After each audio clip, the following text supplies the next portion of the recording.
Hello বন্ধুরা, আসসালামু আলাইকুম। এটি হচ্ছে সাভার বংশী নদী। সাভারের অন্যতম প্রধান ও ঐতিহাসিক নদী হলো বংশী নদী।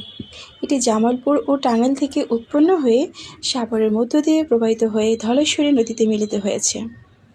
প্রায় 238 কিলোমিটার দীর্ঘ এই নদীটি সাভারের ঐতিহ্য, নৌ-যোগাযোগ এবং ব্যবসা বাণিজ্যের সঙ্গে গভীরভাবে জড়িত, যদিও বর্তমানে এটি বর্জ্য দূষণের শিকার।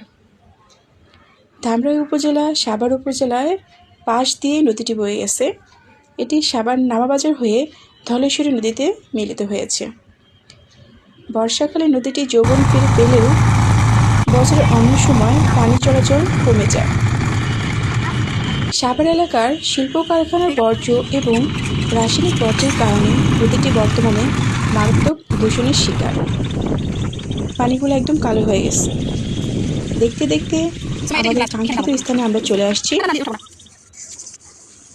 ধন্যবাদ সবাইকে।